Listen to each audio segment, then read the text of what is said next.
All right. Not to stand on ceremony, it'll be less than a minute. Again, my name is Josh Palmer. Thank you for joining us today. We'll go ahead and get started. Some quick housekeeping notes before we start the presentation. If you're here, you're muted by default. That's part of the default settings for Zoom webinars. That helps us keep the presentation running cleanly and smoothly. If you have any questions for Tom or for Onboard or myself, please submit them either the Q&A feature or the chat.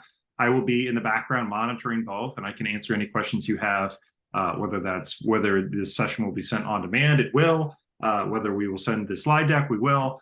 We'll send those all up in a follow-up email. But any other questions you have, I'm very happy to answer them. There will be a very, very short poll just before the Q&A section of our webinar. We will hold the Q&A section of the webinar towards the end just to make the presentation that much more linear. That 15-second poll will run right before the Q&A session. It just helps us understand how we can do our jobs better and how to serve our audience, you better as well. And I'd also like to invite you, we'll have a link to this in the chat later on in the show. Our next Atlas session is about board succession planning for continuity. Really important if you haven't done that already for 2024. We'll have a very last minute session Tuesday, December 12th at 2 p.m. Eastern. We hope you can join us there again. We'll share that link in the description or the chat before the end of the show. If you're not familiar with Onboard and the Onboard board intelligence platform, we are a software company dedicated to helping board-led organizations do their best work in a digital world. We currently serve more than 5,000 board-led organizations with 12,000 committees. We host more than 55,000 meetings each year through the Onboard platform, and we are happy to say we have more than 100,000 subscribers as well. Those subscribers come from all over the world, which is amazing. This is a saying that's inspired us for a very long time here at Onboard. Excuse me, easy for me to say. There are three types of board meetings. There's the board meeting you prepared for, the board meeting you had, and the board meeting you wish you had. We certainly endeavor to help you always have that last board meeting type. Without further ado, and this is where you can find us, I'm very pleased to introduce you to today's speaker. It's Tom Eisland. He's a nonprofit strategist, speaker, and writer. You can find him at tomeisland.com. He's the author of First Things First. You can also find him at tomeisland at Gmail. And I'm going to stop sharing very quickly here to introduce Tom. Excuse me, as I struggle with my notes. So a little bit about Tom. After a near-death experience, he left the world of trading stock options in Chicago to become a social entrepreneur. He's built 8 sector-leading startups. He's written 6 books, which I'm very envious of. He also sits on 6 boards. He runs a family foundation, and he hosts a video blog and podcast. Considered a leading authority on business management, Tom's impact on the industry has been featured on CNN, Nightline, and Newsweek. He's the president of First Things First, a business specializing in board retreats, strategic planning, and executive coaching. Tom, welcome to Atlas. We're so glad to have you here. Thank you so much. And you can be on my public relations team now. That was quite a nice intro. So I'm grateful for that. And thank everyone for joining us today. Great. Yeah, with that, we'll let you take it away. Thanks. All right, let's do a little quick screen share, everybody. Okay, let's jump in. All right. I love that you finished by saying, hey, having the board meeting that you wish you had. Well, that's kind of a great segue because I want you to have the board retreat or strategic planning session that you wish you had. So that's what we're going to jump in. We're going to talk about some winning tactics. He gave a great overview of what we're doing. And everybody on this call, if you stick around, Josh is going to offer you a free copy of my book. And if you wait to the very end, I have another offer to make. So stick around. So let's jump right in. So what's in store for this next half hour or so? This isn't going to be a full hour. It's going to be more like a half hour, 45 minutes. First thing we're talking about, why even care about hosting an outstanding board retreat or a strategic planning session? You think it's obvious, but, we all been in really duddy board retreats and planning sessions. And so, why is it so important to have an outstanding one? We're going to talk about that. And then we're going to jump right into tactics about finding a high quality facilitator and why that's so important. And then we're going to jump into some tactics on how to have a really high impact day, a day that really exceeds expectations. So people leave feeling like, wow, this was really something of value, not only because it was great content, but I had a good time. So let's jump in. Why care? Why do you really want to care about this? Well, the number one reason why it's so obvious, if you've been hosting board retreats or strategic planning sessions, it's a significant resource investment, right? Not only you have to find a great facility, but get a great facilitator, but also, your people are spending a lot of time and energy to put it together, but board members might be flying from all around the country or all around the world to make this happen. So it's really super important, because in the end, you want to build a high performance board and truly have a badass organizations that make things happen, right? And again, you might be here to, when you're having a board retreat, to unify the board and take them to the next level of performance and impact. And even if they're helping raise money for the organization, and I'm not talking about just nonprofit, we're talking about for-profit businesses too, that out there, doing different rounds of funding. Also, you might be there, hey, we're trying to propel our vision, go to the next level. What do we want to do? Where do we want to go? What does the future look like? Maybe you're looking to increase sales. You have a big board retreat to talk, brainstorm is like, how are we going to, take these semiconductors and look at building a new division or some kind of new app, anything like that. And if you're in the nonprofit world, maybe you're trying to reach more people. The whole point is it's a significant amount of time and energy that you're putting forth, and you want to have a great day. And this is one of the reasons why, is because one of the biggest beefs I hear from hundreds and hundreds of people is they're tired of having crappy retreats, because crappy retreats suck. And if you've been at one, please raise your hand because they're horrible, right? You have dull, irrelevant content. People are just, boring facilitators that drone on like an old record, and they're standing behind a lectern and they're just pushing through PowerPoint slides and just like, oh my God, when can I get out of here? And you're looking for the door. Can't wait for lunch. It's just horrible. And there's no fun. But most importantly, that they have lackluster outcomes. One of the reasons you're having your board retreat is because you want to do something. You want to take the board to the next level. You want to bring people together to talk about big issues. Same with planning sessions, right? You're looking to the future. And if there's no solid outcomes, if there's nothing but just a small document that doesn't even really have anything of value and it collects dust, what good is that? So today we're going to talk about some winning tactics so you can get the most out of your board retreat or strategic planning session. And what does all that look like? So we're going to start off with what's most important. Oh, it's trying to click through here. Let's see. Come on, baby. There we go. So we're going to talk about how do you go about finding a great facilitator. You might think some of this is obvious, but it's not, because if everyone was getting good facilitators, they'd have a lot better retreats. So we're going to talk about 5 tactics, and I'm going to talk to you about how you can find out about some more that Josh is going to be providing at the end of this session. So let's start with tactic number 1. This idea of finding someone that truly has in the trenches experiences, because really good facilitators can provide valuable insights that they can draw from their own successes and perils. They've been in the trenches. They know what it's like to be in your shoes because they've walked in your shoes. And this is one of the smartest things you can do when you're trying to find a facilitator, is really find out about their experience, because I can tell you there's a ton of charlatans out there. You can go out on the web and in a couple of hours get some certificate that says you're a certified strategic planner or a board retreat facilitator. So you got to look through that. And one of the ways to do it is when you're talking with them is, have they built organizations? Have they run multiple departments? Have they had any experience in the industry in which you're working? So I always want to press hard when I'm looking for a facilitator for someone who has really diverse and high level work experience. Because remember, when you're facilitating a board retreat or you're in a strategic planning session, things come up. You don't want someone just to facilitate a retreat and go through some slides. You want them to provide insight when there's snags and there's problems. Someone who can say, hey, this is my experience here, and this is the advice I'm providing based on that. And that can also help organizations untie some of these snags when they're going through these situations. So be really, really critical and use your discernment. Number 2, credibility. And you might be thinking, oh, well, that's pretty obvious, but it might not be as obvious as you think.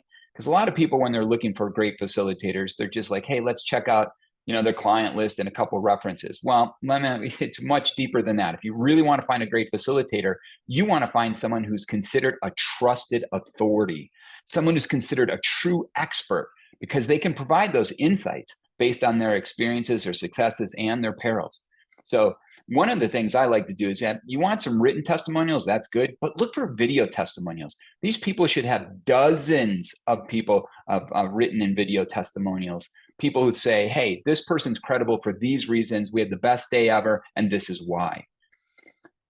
Really good facilitators also are authorities in their subject area. So they'll have published books or articles in major trade magazines. So look for that. And these facilitators will definitely have amazing websites versus kind of the shoddy ones, the charlatans, with you. So if you go to somebody's website and it looks more like a dirty dorm room or a messy kitchen, well, that's when you can start running. But also see if they've had a blog channel or, video channel or something like that, podcast. And a lot of these people have been on national media. They're really good facilitators, even ones that you think might not be affordable, probably are, but they've been on big talk shows, whether it's, CNBC, Forbes, or whoever, right? They've been written up in these magazines and they've had a chance to show that they're an authority in a particular area, whether it's just facilitating or in their subject area. And so this is a really, really big key point to realize and take away when you're thinking about credibility and you're calling references, is to say, how do I know that this person's an authority in this particular area? Number 3, find an exceptional speaker. And again, you might think on the obvious side, well, yeah, sure. But look how many times you've been at a board retreat or a planning session and the person's boring. And so you got to look past that, because we know that people are motivated to make change when the content is inspired by great speakers and great content. So you can find people, you might not be able to get Tony Robbins or Simon Sinek, but you probably can find someone who's pretty darn good.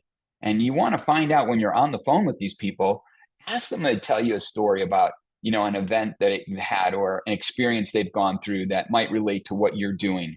And make sure when you call references, and this is golden right here. You know how sometimes we say, hey, send us some references? Well, and they pick their top 3, right? They just like cherry pick. Ask for the last 3 people they worked with. That is significant. Ask for the last 3 people they worked with instead of 3 references. And really find out about the person's enthusiasm. Is it really contagious? Is it something that gets you excited on the phone? Can you feel their passion for what they do and for your subject matter? Because really great facilitators want to make the day outstanding. Again, they're in their head, they want to go above and beyond and make that experience with you and your team unexpectedly pleasurable. Number 4, the person facilitates with confidence. And you're thinking, well, how the heck am I going to find that out? Well, I can tell you, really great facilitators, they're not just, again, going through slides and standing up there and walking around boring everybody and just can't wait to walk out of the room. They want to take you on a journey. They want to have it be educational. They want to have it be like an exploration and facilitate great discussion. And they want to have good takeaways. And so part of that, you have to find out. You need to ask the tough questions like, how do they create buy-in and build consensus? How do they do that? What's their tactic for that? How do they manage disputes, and make sure that everyone has a voice? What do they do to make sure people have voice? What's their tactic for that? Because that things can get awfully heated in a board retreat. And so you have to make sure that you have a technique that will make sure that people have a voice and the disputes are managed. And also, I always want to find out, hey, how do you handle steamrollers, right? Because we know sometimes when you're at a board retreat or even in a meeting, 80% of the discussion can be dominated by 20% of the people. So what is the tactic that they're going to use when you have, a big ego trying to steamroll maybe what's happening at the board retreat? So be careful of that, but make sure you ask the tough questions. And number 5, makes the day fun. Again, might seem obvious, but we know that organizations, people like to do business with people they like and trust, right? And doing fun things builds relationships, and strong relationships build great teams. So you want to find out, hey, first of all, is this person kind of fun? Are they quick-witted? Do they tell jokes? Are they lighthearted? Right? It's not just about being serious. People want to have a good time when they're at a board retreat. Is there small group work? Boy, I tell you that if you want to have a great retreat or a strategic planning session, make sure that you've budgeted time for small group. We're going to go into that in a few slides. Ask the person, do they have icebreakers? And if they do, what type? What type of team building exercises do they do? How many are there? Those kinds of things. And, I want to find out, hey, tell me about the style of your day. Like, is it going to be fun? Is it edutainment? Am I going to learn stuff and have a good time? Is it going to be super serious? Or how can you combine it all? So find out what their style is and make sure that what should have something that's fun and lively and gets people engaged. That's what you want, right? You don't want to just be sitting in a chair and having rock ass all day and feel like, oh, I just want to get out of here. Boy, I tell you, been through so many of those, it just makes my hair curl. All right. So I said I'd keep this to about a half hour or so, and I promised to do that. So what I'd like to have you do is, after this webinar, Josh is going to send out an email, and it might even be listed as well. And it's going to have some additional tactics and a checklist for you. And so not just the 5 I went through, there'll be additional ones. And so it's going to be coming your way. It's going to be in a web page link. And also, I also created an audio version of it so you can listen to it or even share it with your team. So I thought that would be a great added value for you. So be on the lookout for that at the end of the webinar. Okay, so we went through finding a great facilitator because that is the anchor. You want to make sure you have a high quality facilitator because they're going to really set the pace for the day and what it's going to feel like. So let's talk about what do you need to do to build an outstanding day. All right, you have your facilitator. What can you do to make sure the day that you have, board retreat or strategic planning session, really exceeds expectations? One, this is a big one here, is finding an inspiring venue. Sometimes we think, oh, wow, we have a really big boardroom or we have a conference room, and so we're just going to do it on our site. Well, that can work, but a good venue can set the tone for the day. And I can tell you, doing hundreds of these and also being part of them because I'm on 6 boards myself, is that getting offsite to a neutral ground is just so key. It changes the entire dynamic and the feel of the day. So, hey, whether it's a boutique hotel, a yacht club, country club, something that's different, right? I just facilitated a board retreat down at the San Diego Yacht Club, and we had a great time. We had a beautiful view. And at lunch, we went out on a yacht and did team building exercises. I mean, it was an outstanding day, very memorable, and it kept the buzz high and people were excited. And it just really led to great discussion, friendships, and wonderful outcomes.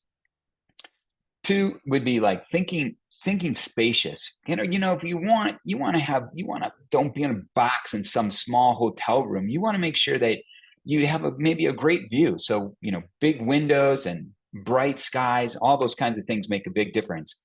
And make sure you allocate that there's plenty of space for team building and group work. Meaning, like if you're set up classroom style and everyone's up front, maybe 2 to a table, have some big rounds in the back somewhere where people can get up out of their chairs and then work in groups when you're doing specific tasks, like maybe having the board work on specific issues or things they're grappling with, or during strategic planning, maybe thinking of key objectives that they're trying to work on, those kinds of things. Have them work in small groups.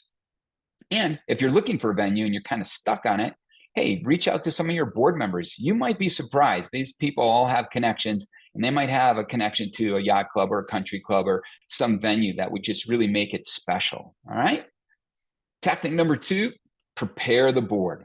Again, another obvious tactic, but most people aren't doing it deep enough.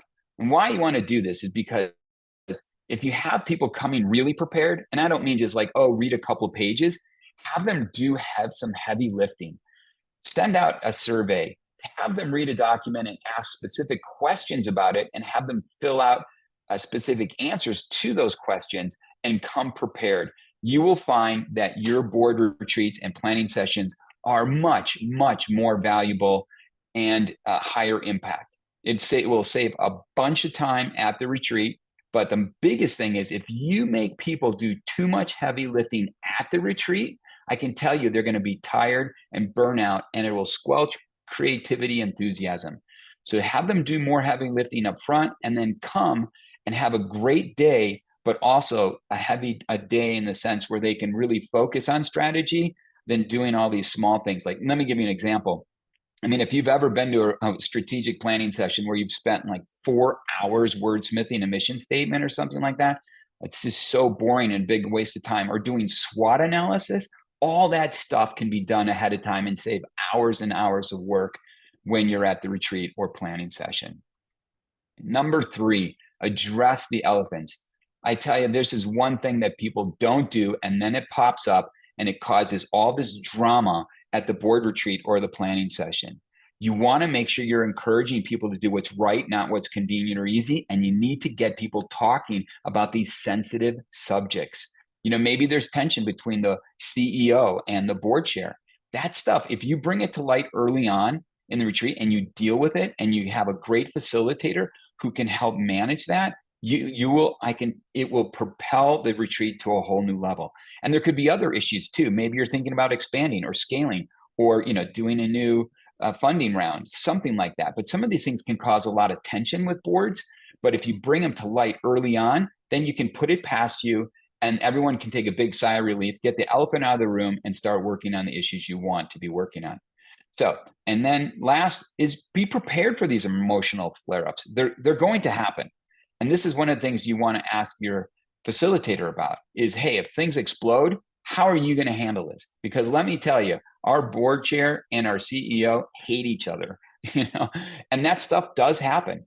And so you need to be prepared to deal with it. And a great facilitator should be able to handle it. Number 4, make time for personal connections. Hey, we all know this. People like to do business with people they like, trust, and know. And you can't get to know and trust people unless you spend time with them. And so just, showing up and sitting down and having a retreat, well, that's really not going to cut it. If you really want your board to go to the next level of performance and impact, then you want to make sure you spend a lot of time doing personal interaction kind of things. And one of the things you can do is, spending time, having some downtime allocated for fun team building exercises. That might seem obvious, but here's another thing you can do is make sure that people actually have to get connected with 1 or 2 people. Maybe, when you can have an exercise to say, hey, there's coffee in the back of the room, grab a cup of coffee, and here's an exercise you can do with this one person or these 2 people, and have them do some small exercise, but spend time in more kind of a close, intimate setting. This is why I'm really big on small group work throughout the day. And one of the things you could ask your facilitator, instead of just having one large group, how often are they breaking up in small groups? I mean, when I say small groups, I don't just mean groups of 5 or 6 or 10. I'm talking about 1, 2, and 3, super small groups. That can really make a big difference and pull people together. And one of my favorite things to do, and you could write this down because this is great, you can provide this to your facilitator or do it yourself, is have some fun, get to know you questions. These things can be answered in 30 seconds or less. Things like, where would you like to travel next that you haven't traveled? Or what's one a hobby or interest you have that most people don't know? And then have them, you ask everybody in the room, did anybody learn anything unusual or unique, and share that and you'll get some great laughs. Like I just was facilitating a retreat and someone just took up fiddle and someone else was going to Antarctica. And it's just like, it just makes a bond and people really enjoy this and gets to know, and you get a chance to know people in a manner that you might not have known before. So try that sometime. I think you'll find that it's very effective and people have a blast doing it. And just tell everybody you only have 30 seconds each to answer that question once they break up into with a partner. All right. Number 5, provide engagement opportunities. Like you probably have heard this, but if you haven't, the most effective boards are boards that are most engaged. They're super active. They're get it done, do something, I'm in kind of boards. And to do that, you need to find ways to engage the board, even at a retreat or a strategic planning session. You might think they're there passively. A lot of people say, well, I'm just a volunteer. And I'm talking about for-profit boards too. It's like, hey, I'm here just providing insight in my experience and stuff like that. But I'm telling you, the boards that really make a big difference and have a huge impact on the organization are people who are engaged in the efforts of the organization. So one of the things you can do is have a engagement form, something that includes things that they want to learn or they want to do or they want to contribute to. And so have a sheet with maybe just 10 things on it that gives them an opportunity to share specifically how they could help the organization and propel it to the next level of performance and impact. And it could be a multiple choice things, like things that they could get involved in or their network that they're involved in. But a bigger thing is having some kind of ownership process, meaning, accountability is you and ownership is me. So if you're having a strategic planning session and you have outcomes, what good is it if it's just on a document and it sits in a closet collecting dust, right?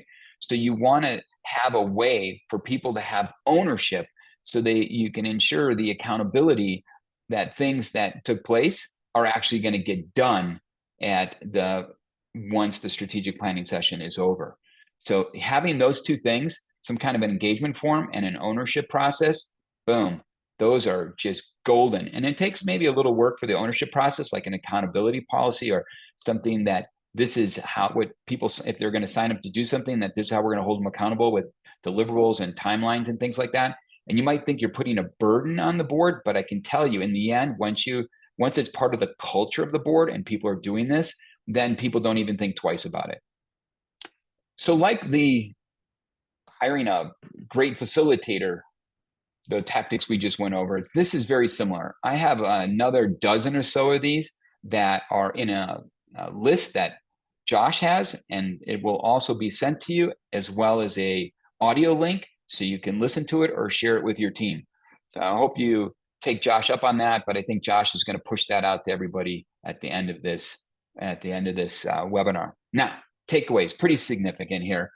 I think that when you really think about having a high quality board retreat or strategic planning session, your whole goal is like, hey, we want to do something that exceeds expectations. We want to have people come and go, wow, this was an amazing day, right? They leave feeling motivated. They're passionate. They're committed. They leave with a smile and say, wow, this was the best ever, right? It exceeded my expectations. And that is what you want to shoot for. And you can get it, right? It's going to start with having a great facilitator. And I can say, don't be penny wise and dollar foolish. Do your homework. Find people that can really deliver the goods, that are credible, that they're authorities, they're great speakers, they know how to facilitate with confidence, they can make the day fun, and they have the experience to provide insights that can help your organization no matter what you're doing. And second, really try to think about what you want out of this. This is a huge, huge investment of time and resources for your organization. And people might be flying from all around the world, or around the United States, or coming from around the state. Make sure you get a venue where people are going to go, wow, this was really great. It really created a tone, lifted the spirits of everybody. It was so fun being here, whether it's at a golf course or, it's at, maybe it's a boutique hotel with an amazing view. But these are the kinds of things you want to be thinking about, right? And make sure you're addressing the elephants, making time for personal connections, those kinds of things, getting people engaged. But most importantly is for you to say in your mind, hey, I want to make the time and make the investment of having a day that's going to exceed expectations. And people are saying, hey, we went above and beyond to make this experience with everybody unexpectedly pleasurable, and we delivered the goods and had an outstanding day of productivity and outcomes. Okay, wow, that was fast. Can't wait to take some questions. I'm going to say two things here. If you want, raise your hand or in some way let Josh know you want a book. He's going to send those out to you. And then secondly, anybody who's at the end of this call, anybody that goes to my website and signs up, you can use that QR code. Anybody here, if they're interested, I'll give you $500 off on any board retreat or strategic planning session. So there you go. That's one of the perks of staying on to the end. So that's it, Josh. I'm going to take some questions, and thank you so much for having me. There you have it. Tom, thank you so much. That was probably the most high energy presentation I've heard on the Atlas series. That's so great. Yeah, audience members, if you haven't submitted a question yet, please feel free to do so in the chat or the Q&A feature. We will take hand raisers in the poll. So when the poll launches, there should be a question on there about would you like a free copy of Tom's book? We'll be happy to send it to your way, complimentary. Tom, one question I had is, as you were running through there, you mentioned maybe finding a personal connection through a board member. You mentioned some really nice places. What are some examples of a more cost-effective location for a board retreat that you might share with the audience? Yeah, well, super cost-effective. I mean, depending on where you are, a lot of organizations, let's say it's a nonprofit and and you're the Hunger Coalition. Well, hey, if you bring your board members to the Hunger Coalition and you have it in maybe your warehouse or something, which is can be really powerful because you can take them on a tour. Or if you're building semiconductors and you have a big conference room, that's not going to cost you a penny, and people can take a tour, and that can inspire board members there too. So having an on-site board retreat or planning session is awesome. The less expensive ones, a lot of the foundations in your community or in your city, like the San Diego Community Foundation, they'll offer their facility for free. They usually have these kind of conference rooms for these retreats for free or a nominal charge, even for for-profits.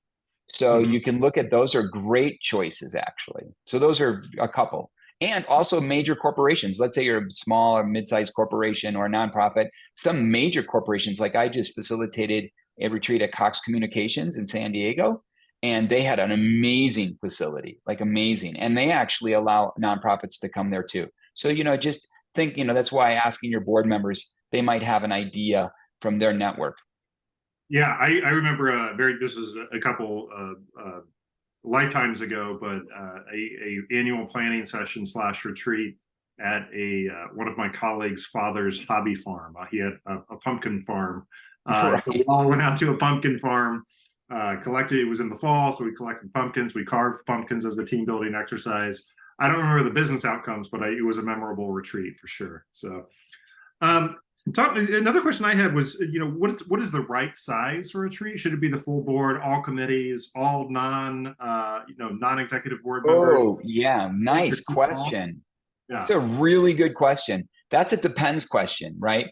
Because if you're dealing with governance, well, then you need your governing board. I'm a big proponent of, if you're a nonprofit or a small organization, to have your key staff, because the board's usually on the outside, and the key staff, like the supervisors or the department heads, no one knows the organization better than they do, right? So having them, even though maybe some of the big decisions might be made by the board, if it's governance related, but I can tell you, I've never been ever facilitated a board retreat or strategic planning session, and the board said we don't think it's of high value to have those people here. So that's one.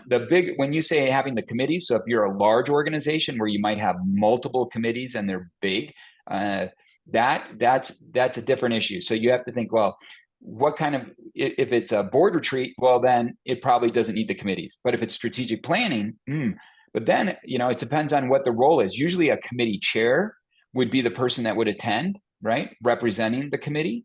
But because there's a lot of heavy lifting done, and we don't need people there that might be just supporting or volunteering for the committee. So in that sense, again, it's kind of what if. You have to think about, what you're doing and what the value would be.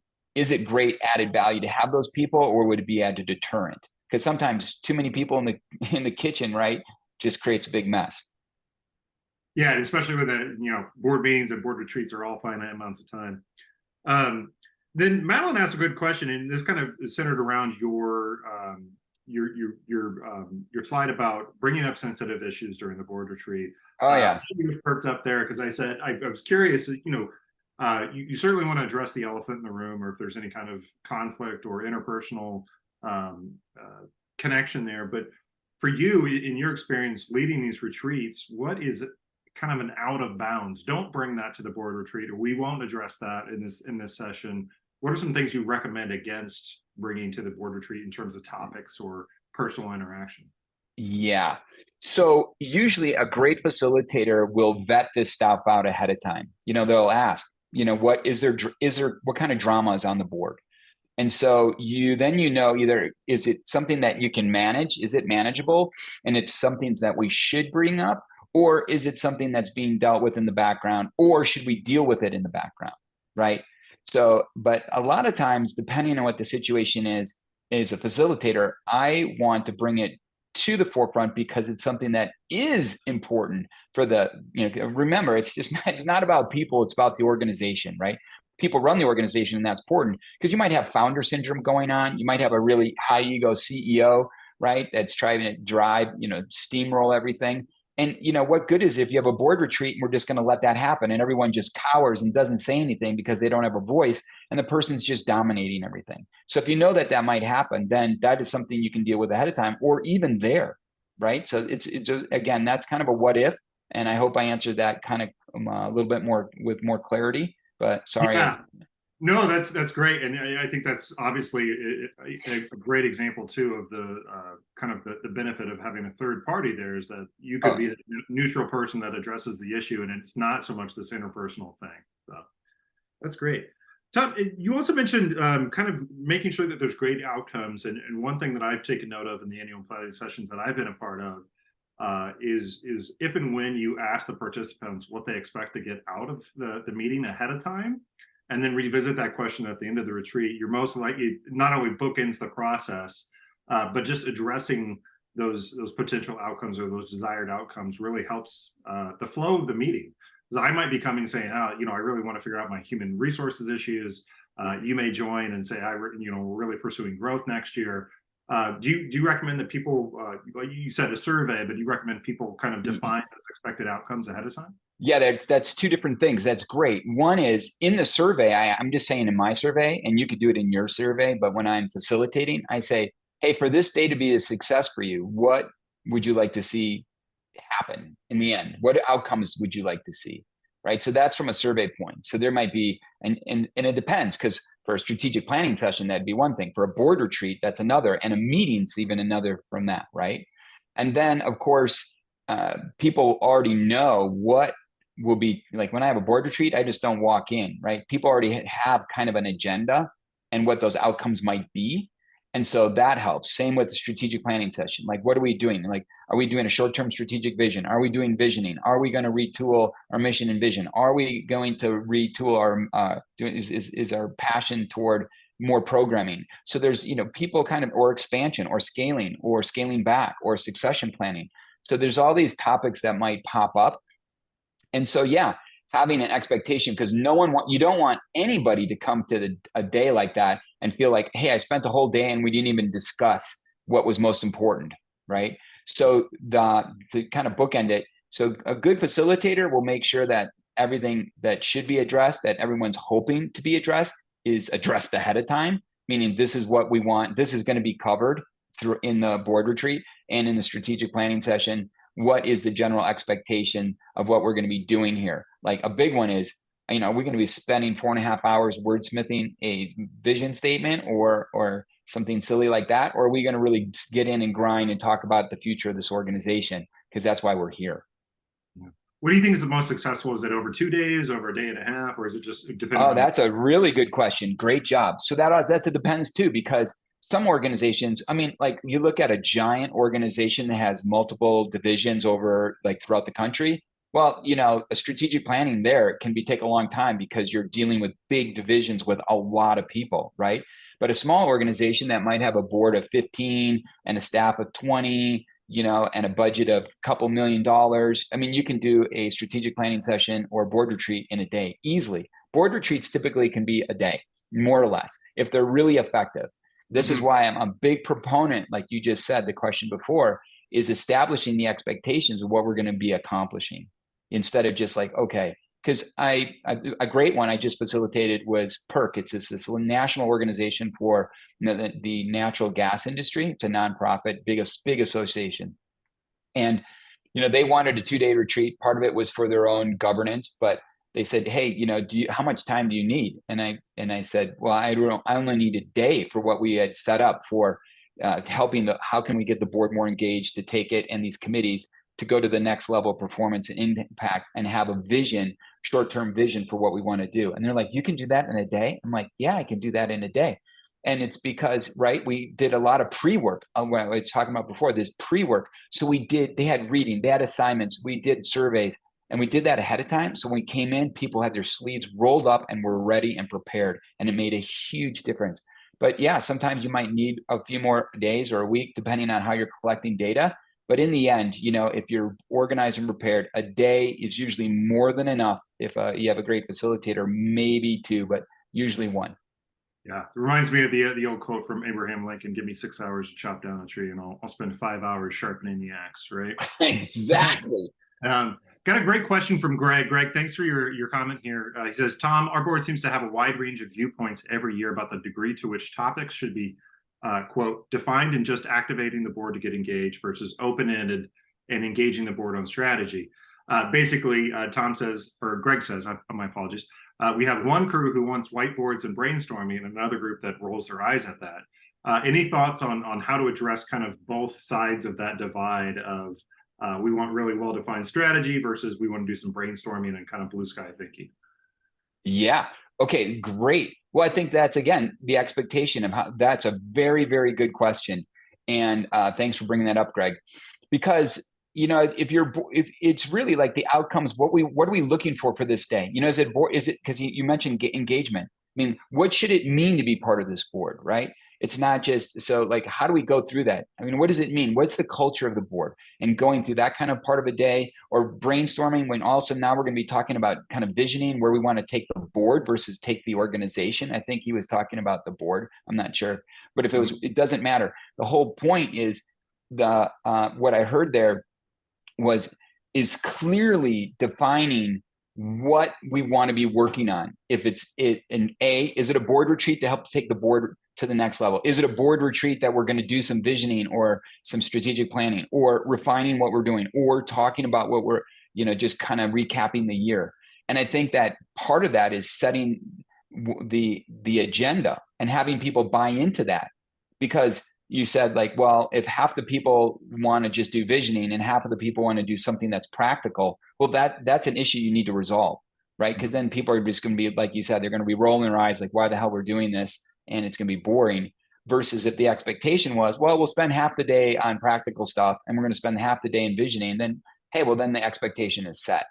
And then, part of it too, I'll tell you this, Greg, it's how it's done. It's not necessarily what's going on, it's how it's done. And that is why a great facilitator can make that kind of stuff really fun and really exciting. And most people that thought it was boring, because too many times people try to do their board retreats or some of these things that are important internally.